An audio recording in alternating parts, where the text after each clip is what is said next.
Hello दोस्तों, नमस्कार। दोस्तों मैं स्वागत करता हूँ एक बार फिर मैं अपने चैनल हमीरपुर जी के ट्रिक्स में। दोस्तों आज हम बात करने जा रहे हैं जनवरी माह का करंट अफेयर्स। दोस्तों आज हम एक नई सीरीज शुरू करने जा रहे हैं मंथली करंट अफेयर का। दोस्तों इस सीरीज में जनवरी 2023 का most important 50 plus most important current affairs के क्वेश्चन डिस्कस करेंगे जो विभिन्न कम्पिटिटिव एग्जाम में आपको 100% देखने को मिलेगा। दोस्तों इस टॉपिक से SSC, railway, UPSC, UPSI, constable तथा अन्य गवर्नमेंट एग्जाम में एक या 2-3 क्वेश्चन आपको देखने को तो ज़रूर ही मिलेंगे। दोस्तों वर्तमान समय में हर कम्पिटिटिव एग्जाम में करंट अफेयर का बहुत ही महत्वपूर्ण वेटेज रहा है। तो दोस्तों शुरू करते हैं हम आज का अपना पहला question.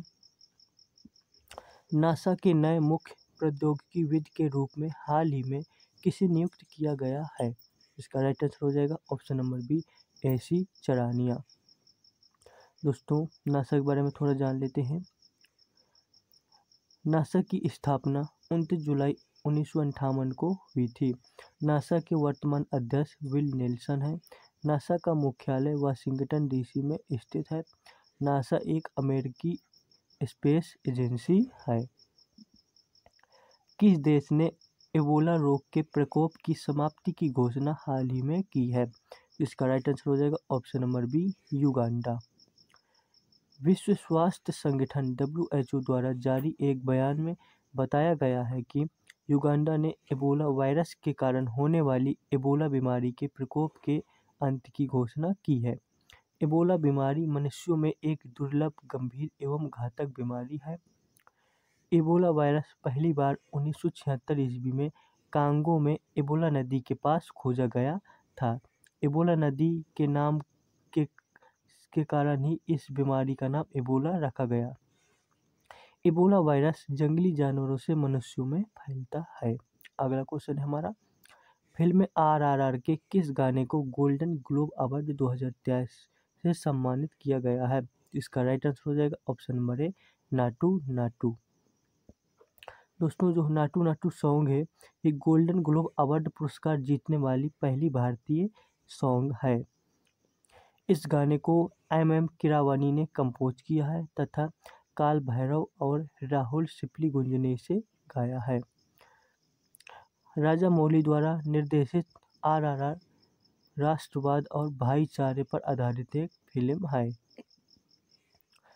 Harvard law school centre द्वारा वैश्विक नेतृत्व के लिए पुरस्कार किसको प्राप्त हुआ है? इसका राइट आंसर हो जाएगा option number C, DY Chandrachud. Bharat के मुख्य न्यायाधीश DY चंद्रचूड़ को राष्ट्रीय और अंतर्राष्ट्रीय स्तर पर कानूनी पेशे के लिए उनकी आजीवन सेवा के सम्मान में हार्वर्ड लॉ स्कूल सेंटर द्वारा वैश्विक नेतृत्व के लिए यह पुरस्कार देने के लिए उन्हें चुना गया है। दोस्तों DY चंद्रचूड़ भारत के 50वें नंबर के सर्वोच्च न्यायालय के मुख्य न्यायाधीश है। अगला क्वेश्चन है हमारा, भारत का पहला पूरी तरह से डिजिटल बैंकिंग वाला राज्य कौन बना है? इसका राइट आंसर हो जाएगा option number C, Kerala. Kerala राज्य सभी जिलों में कम से कम एक बचत और चालू खाते को डिजिटाइज करने वाला भारत का पहला राज्य बना है। त्रिशूर 2021 में केरल राज्य का पहला पूर्ण डिजिटल बैंकिंग लागू करने वाला जिला बना था। अगला क्वेश्चन है हमारा, दोस्तों अब बात कर लेते हैं थोड़ा केरल करंट अफेयर के बारे में। केरल पूरी तरह से डिजिटल बैंकिंग वाला देश का पहला राज्य बन गया है। विश्व का पहला तार के पट्टे का पांडुलिपि संग्रहालय केरल राज्य में ही शुरू हुआ है। केरल राज्य में पहला अंतर्राष्ट्रीय समुद्र तट महोत्सव का आयोजन हुआ है। अगला क्वेश्चन है हमारा, किस देश में ब्रिटिश भारतीय सेना का नया स्मारक बनाया जाएगा? इसका राइट आंसर हो जाएगा ऑप्शन नंबर सी, स्कॉटलैंड में। ये दोस्तों ये है ब्रिटिश भारतीय सेना का स्मारक। इसके बारे में थोड़ा जान लेते हैं। 2 विश्व युद्ध के दौरान अंग्रेजों के साथ लड़ने वाले लाखों भारतीय सैनिकों के बलिदान की याद में एक नया ब्रिटिश भारतीय सेना स्मारक स्कॉटलैंड के ग्लासगो शहर में बनाया जाएगा।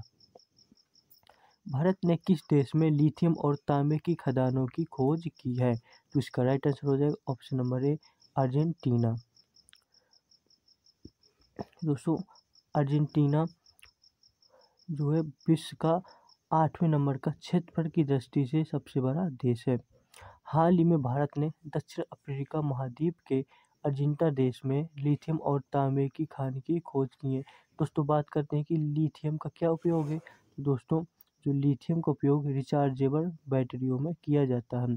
ये बैटरियां इलेक्ट्रिक गाड़ियों, मोबाइल फोन आदि को पावर देने के लिए उपयोग में लाया जाता है।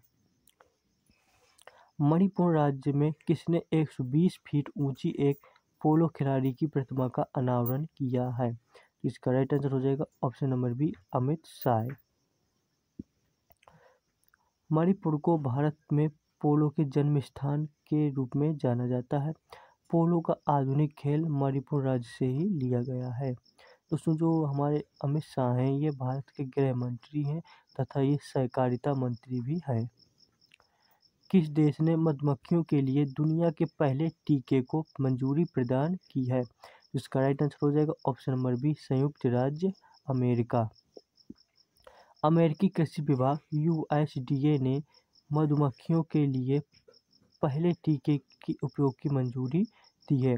यूएसडीए ने अमेरिकी बायोटेक कंपनी डॉलन एनिमल हेल्थ द्वारा बनाई गई वैक्सीन के लिए एक सशर्त लाइसेंस प्रदान किया है, जो मधुमक्खियों को अमेरिकी फाउल ब्रूड रोग से बचाने में मदद करती है। अगला क्वेश्चन है हमारा, भारत ने किस देश के सबरागमुआ विश्वविद्यालय में हिंदी पीठ स्थापित करने के लिए समझौते ज्ञापन पर हस्ताक्षर किए हैं? इसका राइट आंसर हो जाएगा ऑप्शन नंबर ए, श्रीलंका।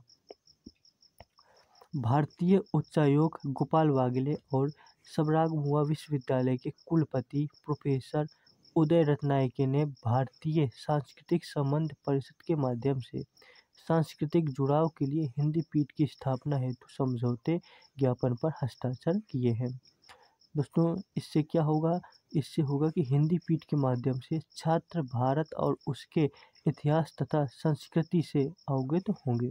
दोस्तों, एक नोट है आपके लिए कि प्रतिवर्ष विश्व हिंदी दिवस प्रतिवर्ष 10 जनवरी को मनाया जाता है। हाल ही में दुनिया की सबसे लंबी रिवर क्रूज सेवा की शुरुआत किस देश ने शुरू की है? जिसका राइट आंसर हो जाएगा ऑप्शन नंबर ए, भारत। हाल ही में पीएम नरेंद्र मोदी ने दुनिया के सबसे लंबे रिवर क्रूज एमवी गंगा विलास, जिसका नाम है एमवी गंगा विलास, को हरी झंडी दिखाई है। ये क्रूज वाराणसी से डिब्रूगढ़ तक 3200 किलोमीटर का सफर 52 दिनों में तय करेगी। ये आपको मैप में इसका रूट भी दिखाई दे रहा होगा। 71वां यूनिवर्स 2023 का खिताब हाल ही में किसने जीता है? इसका राइट आंसर हो जाएगा ऑप्शन नंबर बी, आर बॉनी ग्रेबियर। ये है आर बॉनी ग्रेबियर, ये इमेज में आप देख सकते हैं। 71वां मिस यूनिवर्स का खिताब यूएस की आर बॉनी ग्रेबियर ने जीता है। भारत की हरनाज संधू ने उन्हें ताज पहनाया है। फर्स्ट रनअप वेनेजुएला की अमेंडा डूडामेल रही हैं। दोस्तों, बात करते हैं भारत की, तो भारत की तरफ से दिविता राय ने भारत को रिप्रेजेंट किया था, जो टॉप 5 में जगह नहीं बना सकी। दोस्तों, बात करते हैं कि इस खिताब को भारत ने कितनी बार जीता है। तो मिस यूनिवर्स प्रतियोगिता को भारत ने 3 बार जीता है। पहली है सुष्मिता सेन, 1994 में फिलीपींस में आयोजित हुआ था, तो वहाँ पर उन्होंने खिताब जीता था। दूसरी है हमारी लारा दत्ता, जो 2000 ईस्वी में जीती थी, साइप्रस में आयोजित हुआ था। अब बात करते हैं वर्तमान में जो हरनाज संधू हैं, 2021 में इन्होंने इजराइल में जो संपन्न हुआ था वहाँ पर उन्होंने खिताब जीता था। नेक्स्ट क्वेश्चन है हमारा, भारतीय सेना दिवस आर्मी डे किस तिथि को मनाया जाता है? इसका राइट आंसर हो जाएगा ऑप्शन नंबर बी, 15 जनवरी को आर्मी डे मनाया जाता है।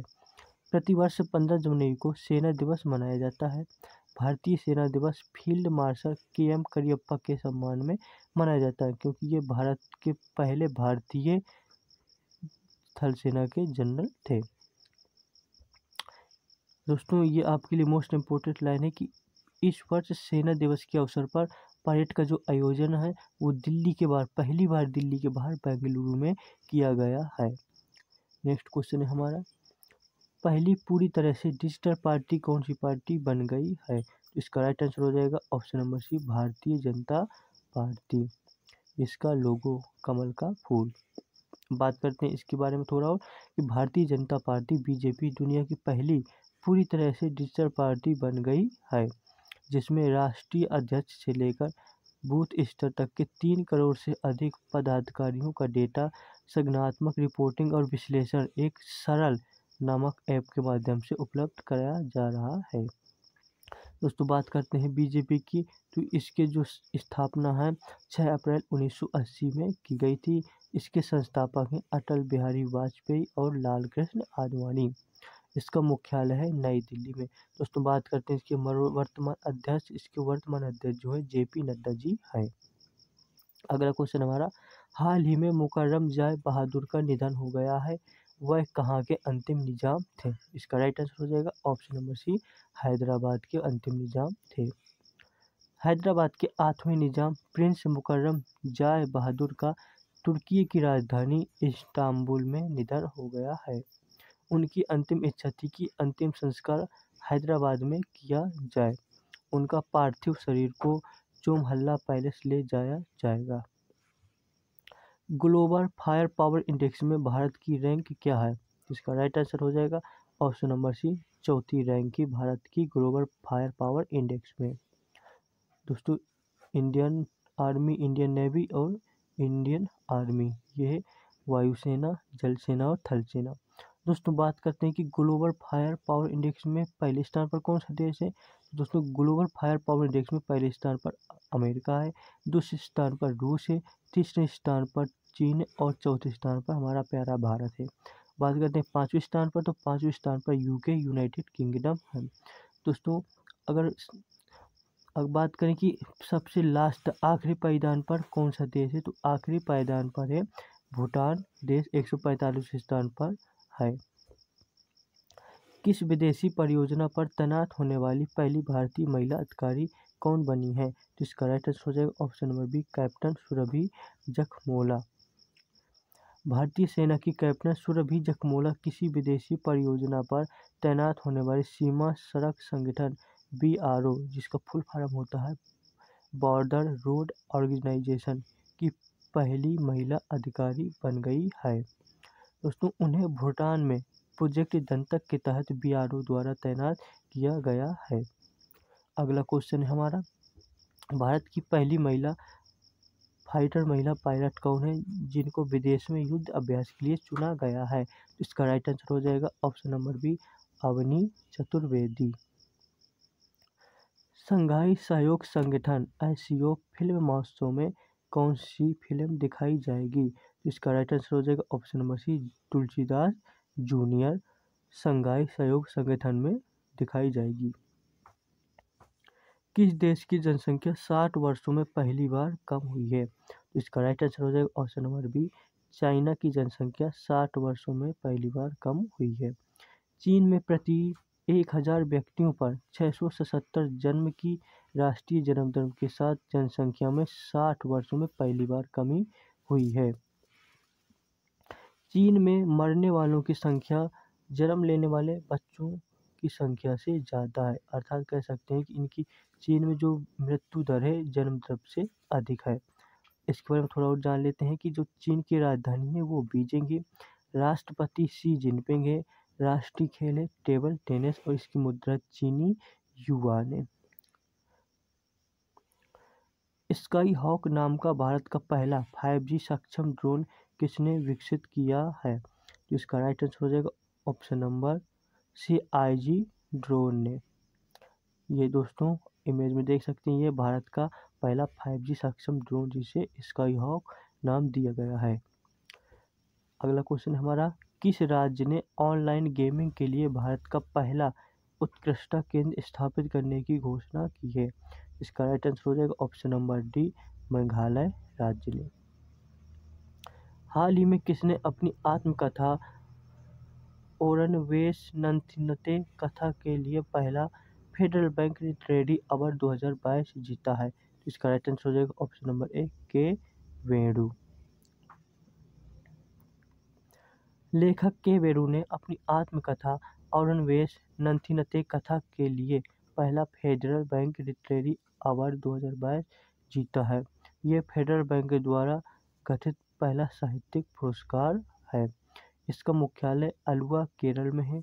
संस्थापक है के.पी. हॉर्मेस है तथा इसकी स्थापना 23 अप्रैल 1931 को नेदुमपुरम में की गई थी।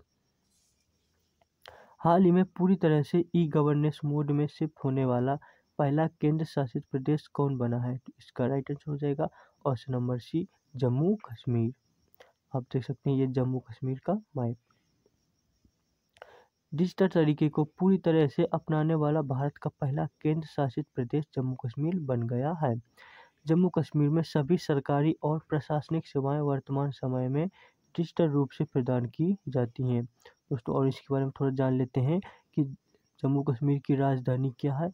श्रीनगर है जो ग्रीष्म ऋतु की राजधानी है और जो जम्मू है वो शीत ऋतु की राजधानी है। यहाँ के उपराज्यपाल जो है मनोज सिन्हा है। राजकीय पशु हंगुल है और राजकीय पक्षी है काली गर्दन वाला क्रेन है। अगले क्वेश्चन की बात करते हैं दोस्तों हम।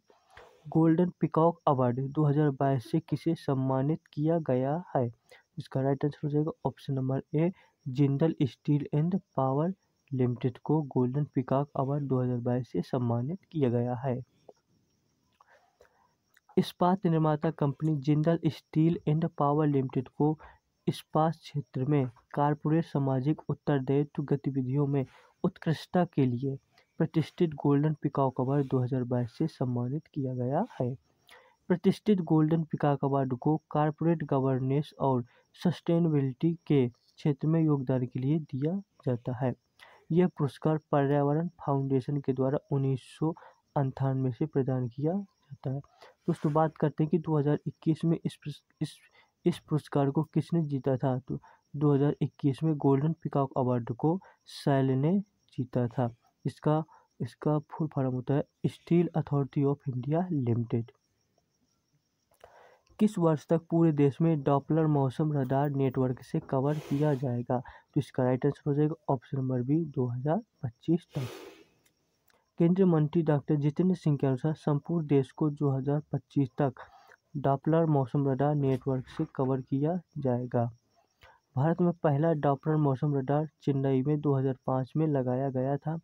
इस रडार के माध्यम से बादलों के घनत्व, हवा की रफ्तार, चक्रवात, बारिश, ओलावृष्टि और तूफान आदि का पूर्व अनुमान प्राप्त हो जाता है। डॉपलर मौसम रडार डॉपलर इफेक्ट सिद्धांत पर काम करता है। यह रडार 400 किलोमीटर तक के क्षेत्र में होने वाले मौसम के बदलाव के बारे में जानकारी देता है। अगला क्वेश्चन है हमारा, किस राष्ट्रीय उद्यान में नारंगी रंग का चमगादड़ देखा गया है? तो इसका राइट आंसर हो जाएगा ऑप्शन नंबर सी कांगेर घाटी राष्ट्रीय उद्यान। दोस्तों जो कांगेर घाटी राष्ट्रीय उद्यान है ये छत्तीसगढ़ राज्य में स्थित है। छत्तीसगढ़ के बस्तर में कांगेर घाटी राष्ट्रीय उद्यान के पराली बोडल गांव में केले के बागान में पेटेंट बैट के नाम से जाना जाने वाला एक दुर्लभ नारंगी रंग का चमगादड़ देखा गया है। इस पेटेंट बैट का वैज्ञानिक नाम कैरीवोला पिक्टा है।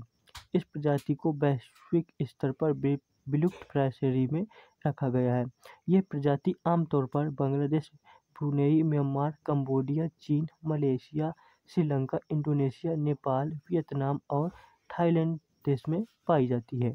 अगला क्वेश्चन है हमारा, भारत का पहला स्वदेशी ऑपरेटिंग सिस्टम भारोस को किसने विकसित किया है? तो इसका राइट आंसर हो जाएगा option number C IIT Madras ने भारत का पहला ऑपरेटिंग सिस्टम भारोस को विकसित किया है। भारोस एक स्वदेशी ऑपरेटिंग सिस्टम है जो एंड्रॉयड ओपन सोर्स प्रोजेक्ट पर आधारित है। भारोस ऑपरेटिंग सिस्टम फीचर्स हाल ही में IIT मद्रास ने नया OS ऑपरेटिंग सिस्टम विकसित किया है। यह भारत का स्वयं का OS है जिसे भारोस नाम दिया गया है। भारोस नो डिफ़ॉल्ट ऐप के साथ आता है जो यूजर्स को पास से अपनी पसंद के ऐप डाउनलोड करने की सुविधा देगा।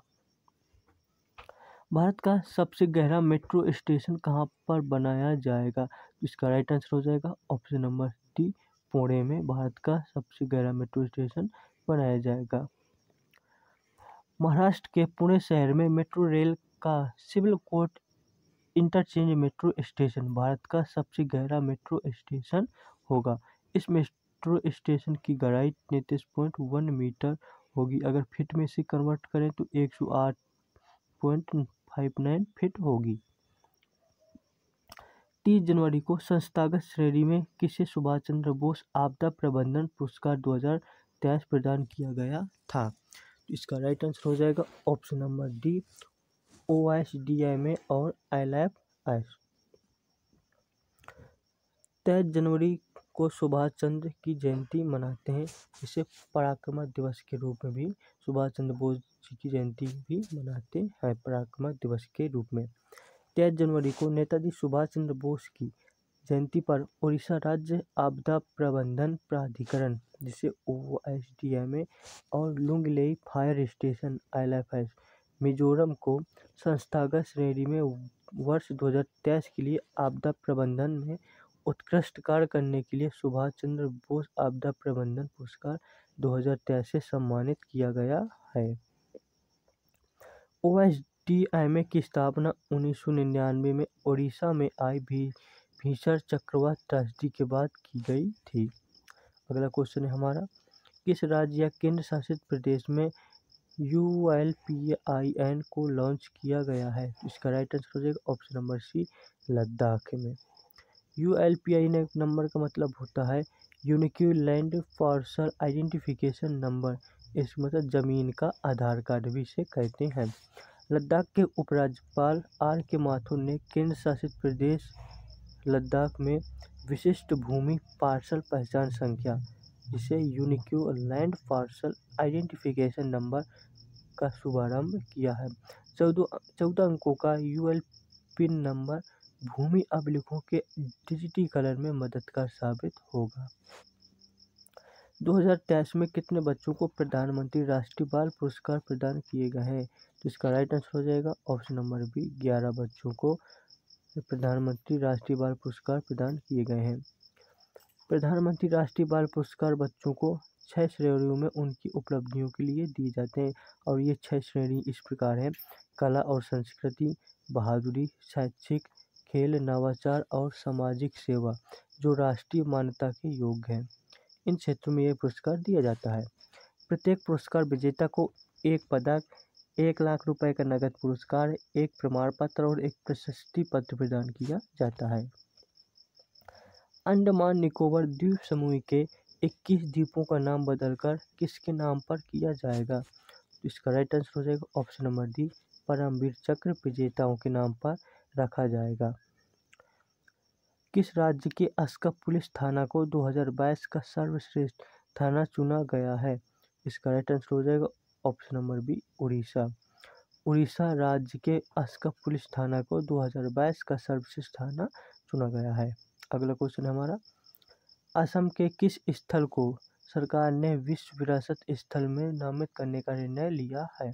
इसका राइट आंसर हो जाएगा ऑप्शन नंबर ए, चराईदेव मैदान। जो यह है चराईदेव मैदान, आप इमेज में देख सकते हैं। भारत सरकार ने अहोम साम्राज्य के चराईदेव मैदान को विश्व विरासत स्थल के रूप में नामित करने का निर्णय लिया है। भारत सरकार का 2023-24 के लिए सांस्कृतिक श्रेणी में चराईदेव मैदान, जो एक पिरामिड है, को यूनेस्को की विश्व विरासत स्थल के रूप में नामांकन होगा। ये भारत सरकार का 2023-24 के लिए यूनेस्को की विश्व विरासत स्थल में नामांकन के लिए चराईदेव मैदान को उन्होंने चुना है। 2023 में G20 देशों के संसद अध्यक्षों का P20 जिसे पार्लियामेंट 20 सम्मेलन कहते हैं, किस देश में आयोजित होगा। जाहिर सी बात दोस्तों कि G20 सम्मेलन 2023 की अध्यक्षता भारत कर रहा है, तो इसका आयोजन भी भारत में ही होगा। तो ऑप्शन नंबर है Bharat. School of animals project का किस राज्य ने लॉन्च किया है। तो इसका राइट आंसर हो जाएगा ऑप्शन नंबर डी, पंजाब राज्य ने स्कूल ऑफ एनिमेल्स प्रोजेक्ट को लॉन्च किया है। मंगल अभियानों के लिए कौन सा देश परमाणु इंजन का परीक्षण करेगा? तो इसका राइट आंसर हो जाएगा ऑप्शन नंबर सी, अमेरिका। संयुक्त राज्य अमेरिका की अंतरिक्ष एजेंसी नासा ने कहा है कि अमेरिका 2027 तक परमाणु विखंडन से संचालित एक अंतरिक्ष यान इंजन का परीक्षण करने की योजना बना रहा है। यह परीक्षण मंगल ग्रह पर मानव युक्त यात्रा मिशन के लिए किया जा रहा है। इस प्रोजेक्ट का नाम एजाइल सिसलुनर ऑपरेशन या ड्रेको है। अगला क्वेश्चन हमारा 2020 में जैविक खेती के विस्तार में भारत किस स्थान पर था? इसका राइट आंसर हो जाएगा ऑप्शन नंबर बी। 2020 में भारत जैविक खेती के नंबर में तीसरे स्थान पर था। अब बात करते हैं पहले स्थान पर कौन था, तो 2020 में पहले स्थान पर अर्जेंटीना और दूसरे स्थान पर उरुग्वे है। वर्तमान में बात करें दोस्तों, वर्तमान में भारत पहले स्थान पर है जैविक खेती के विस्तार में। हाल ही में मुगल गार्डन का नाम बदलकर क्या रखा गया है? तो इसका राइट आंसर हो जाएगा ऑप्शन नंबर ए, अमृत उद्यान रखा गया है। मुगल गार्डन का नाम बदलकर ऑप्शन नंबर ए, अमृत उद्यान। बच्चों और महिलाओं के टीकाकरण कार्ड डिजिटल कार्ड रखने के लिए केंद्रीय स्वास्थ्य मंत्रालय ने कौन सा प्लेटफॉर्म लॉन्च किया है? तो इसका राइट आंसर हो जाएगा ऑप्शन नंबर ए, यूविन। कोविन मंच की सफलता के बाद भारत सरकार ने इसे बाकी टीकाकरण कार्यक्रमों के लिए एक इलेक्ट्रॉनिक रजिस्ट्री स्थापित करने के लिए यूविन प्लेटफॉर्म लॉन्च किया है। यह प्लेटफॉर्म प्रत्येक गर्भवती महिला और प्रत्येक नवजात शिशु का पंजीकरण और टीकाकरण करेगा। अगला क्वेश्चन हमारा, भारत की पहली इंट्रानेजल कोविड वैक्सीन कौन सी वैक्सीन बनी है? तो इसका राइट आंसर हो जाएगा ऑप्शन नंबर बी, इनकोवैक। ये जो भारत की पहली इंटरनेशनल कोविड वैक्सीन बनी है, जो भारत बायोटेक द्वारा बनाई गई है। भारत सरकार के द्वारा भारत बायोटेक की इंटरनेशनल वैक्सीन इनकोवैक को लॉन्च किया गया है। इंटरनेशनल वैक्सीन का अर्थ होता है नाक से दी जाने वाली वैक्सीन, तथा मांसपेशी में दी जाने वाली वैक्सीन को इंट्रामस्कुलर वैक्सीन कहते हैं। दोस्तों, यदि कोई भी व्यक्ति कोवैक्सीन और कोविशील्ड वैक्सीन की डोज ले चुका है तो उनके लिए ये इंटरनेशनल वैक्सीन बूस्टर डोज के रूप में कार्य करेगी। सबसे पहले केबल सस्पेंशन ब्रिज का निर्माण किस राज्य में किया जा रहा है? जिसका राइट आंसर हो जाएगा ऑप्शन नंबर सी, उत्तराखंड राज्य में केबल सस्पेंशन ब्रिज का निर्माण किया जा रहा है। उत्तराखंड के ऋषिकेश में एशिया के दूसरे और देश के पहले केबल सस्पेंशन ब्रिज बजरंग सेतु का निर्माण किया जा रहा है। पैदल यात्रियों के लिए लक्ष्मण झूला सुरक्षित न होने के कारण इसे 1 वर्ष से बंद कर दिया गया था और इसे हटाया नहीं जाएगा, क्योंकि यह एक विरासत के तौर पर इसे संरक्षित किया जाएगा। अगला क्वेश्चन हमारा, पहले फोटोनिक आधारित क्वांटम कंप्यूटर का व्यवसायीकरण दुनिया का कौन सा देश करेगा? तो इसका राइट आंसर हो जाएगा ऑप्शन नंबर सी, कनाडा। ये कनाडा का मैप आप देख सकते हैं। कनाडा के पीएम जस्टिन ट्रूडो ने दुनिया के पहले फोटोनिक आधारित कंप्यूटर के निर्माण और व्यवसायीकरण के लिए नए संघीय निवेश के लिए घोषणा पत्र जारी किया है। जिन कार्यों को सुपर कंप्यूटर हफ्तों में पूरा करता है, उन्हें क्वांटम कंप्यूटर कुछ ही सेकेंड में पूरा कर सकता है। इतनी तेज गति से काम करते हैं ये क्वांटम कंप्यूटर। किस राज्य सरकार ने प्रवासियों के लिए पहला सर्वे शुरू किया है? इसका राइट आंसर हो जाएगा ऑप्शन नंबर ए, झारखंड राज्य ने प्रवासियों के लिए पहला सर्वे शुरू किया है। गणतंत्र दिवस परेड 2023 में किस राज्य की झांकी को प्रथम पुरस्कार प्रदान किया गया है? तो इसका राइट आंसर हो जाएगा ऑप्शन नंबर डी, उत्तराखंड राज्य को गणतंत्र दिवस परेड 2023 में सर्वश्रेष्ठ झांकी में प्रथम स्थान प्राप्त हुआ है। अगला क्वेश्चन हमारा, हॉकी विश्व कप 2023 का खिताब किस देश ने जीता है? इसका राइट आंसर हो जाएगा ऑप्शन नंबर सी, जर्मनी ने बेल्जियम को हराकर हॉकी विश्व कप 2023 का खिताब जीता है। दोस्तों, हॉकी विश्व कप जो है ये भारत में उड़ीसा राज्य में शुरू हुआ था। हाल ही में ऑस्ट्रेलिया ओपन 2023 का पुरुष सिंगल का खिताब किसने जीता है? इसका राइट आंसर हो जाएगा ऑप्शन नंबर ए, नोवाक जोकोविच ने जीता है ऑस्ट्रेलिया ओपन 2023 का पुरुष सिंगल का खिताब। दोस्तों बात करते हैं कि महिला सिंगल का खिताब किसने जीता है, तो ऑस्ट्रेलिया ओपन 2023 का महिला वर्ग का खिताब अरीना साबालेंका जो बेलारूस की है, इन्होंने जीता है। अगला क्वेश्चन है हमारा, कितने व्यक्तियों को 2023 में पद्म विभूषण अवार्ड से सम्मानित किया गया है, तो इसका राइट आंसर हो जाएगा ऑप्शन नंबर बी, 6 व्यक्तियों को पद्म विभूषण अवार्ड 2023 से सम्मानित किया गया है। अब दोस्तों पता कर लेते हैं ये कौन से 6 व्यक्ति हैं। पहले स्थान पर है मुलायम सिंह यादव, इनको मरणोपरांत पब्लिक अफेयर्स क्षेत्र में इनको पद्म विभूषण अवार्ड से सम्मानित किया है। दूसरे हमारे बालकृष्ण दोषी हैं, इनको भी मरणोपरांत पुरस्कार प्रदान किया गया है, ये आर्किटेक्चर के क्षेत्र से संबंधित रखते हैं। अगले हमारे डॉक्टर दिलीप महाल नाविश, इनको भी मरणोपरांत दिया गया है, ये ORS तकनीक को बढ़ावा देने के क्षेत्र में इनको दिया गया है। अगले हमारे उस्ताद जाकिर हुसैन, ये तबला वादक हैं, उनको कला क्षेत्र में पद्म विभूषण अवार्ड प्रदान किया गया है। अगले हमारे SM कृष्णा, इनको भी पब्लिक अफेयर्स के रूप में इनको क्षेत्र के रूप में इनका अवार्ड दिया गया है। अंतिम में हमारे श्रीनिवास वर्धन, ये भारतीय अमेरिकी गणितज्ञ हैं, इनको साइंस इंजीनियरिंग के क्षेत्र में इनको पद्म विभूषण अवार्ड 2023 से सम्मानित किया गया है। तो दोस्तों हम अपना ये टॉपिक यहीं पे समाप्त करते हैं। दोस्तों अगर आपको ये वीडियो पसंद आया तो आप मेरे चैनल हमीरपुर GK ट्रिक्स को आप दोस्तों सब्सक्राइब करें, लाइक करें, और वीडियो पसंद आए तो दोस्तों अपने दोस्तों तथा विभिन्न प्लेटफार्मों में इस वीडियो को शेयर करें। इसी के साथ दोस्तों जय हिंद, जय भारत।